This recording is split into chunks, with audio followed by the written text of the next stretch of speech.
अशामध्ये स्वागत आहे. तर तुम्हाला मी आज बनवून दाखवणार आहे एकदम सोपी पद्धत आणि खूप पटकन असं भाजी होणारी. गवारीच्या शेंगा स्वच्छ धुवून घेतल्यात, हिरवी मिरची कापून आणि लसूण पण घेतल्या बारीक तुकडे करून, आणि फक्त आता याच्यामध्ये मीठ आणि हळद टाकायचं आहे. तर चला सुरुवात करूया.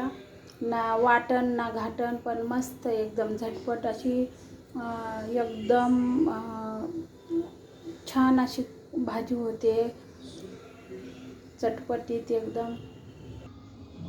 हे पहा, आता टाकायचं याच्यामध्ये तेल थोडंसंच टाकायचं, आपलं खूप नाही टाकायचं तेल. याच्यामध्ये टाकायचं लसूण,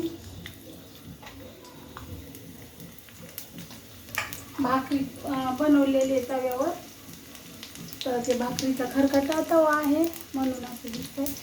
आणि थोडेसे जिरे टाकायचे.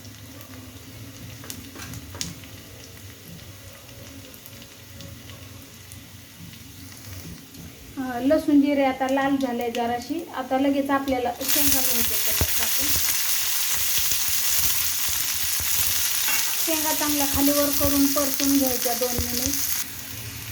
हे शेंगा अशा छान भाजून निघल्या, 2 मिनिट चांगल्या भाजून निघल्या.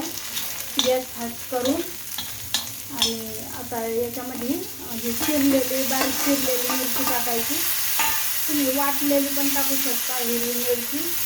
आणि आता 2-4 मिरच्या कुठं वाटणार मी काय करणार, तर अशा प्रकारे तुम्ही परतून घेऊ शकता हिरवी मिरची. आता टाकायचं आहे याच्यामध्ये चवीपुरतं मीठ टाकायचं आहे आणि हळद टाकायची. हळद थोडी जास्त टाकायची, कारण हिरव्या मिरच्याचा ठसका उठलाय. आता हे घेतलं का परतून घेतलं का, आता याच्यामध्ये पाणी टाकायचं आपल्याला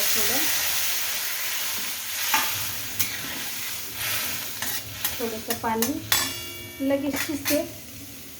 आता शेंगदाण्याचा कूट टाकायचा. हे पहा, आता शेंगदाण्याचा कूट टाकूया थोडासा.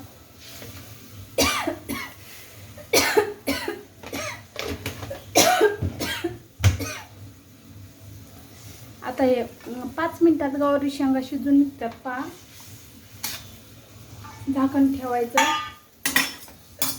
आणि गॅस बारीक करायचा एकदम. उकळी आली का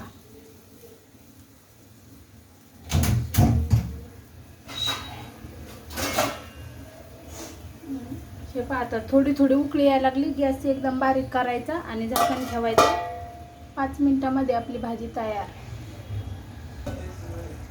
हे पहा झाले आता 5 मिनिटामध्ये पहा भाजी झाली. पाणी आटून गेले, थोडंसं पाणी राहिलंय, थोडंसं अंगापुरता असा थोडासा असा रस्सा जर असेल घट्ट, तर भाकरी बरोबर खायला छान लागतं, चपाती बरोबर पण खायला छान लागतं.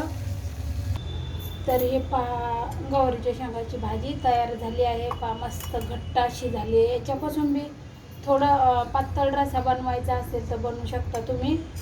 खूप भारी झाली, एकदम छान अशी झाली आहे, झणझणीत. आणि हे आहेत कारले सुकं बनवलेलं. याच्याबरोबर आहे भाकरी आणि चपाती. तुम्ही कशाबरोबर पण खाऊ शकता, भाताबरोबर, भाकरीबरोबर.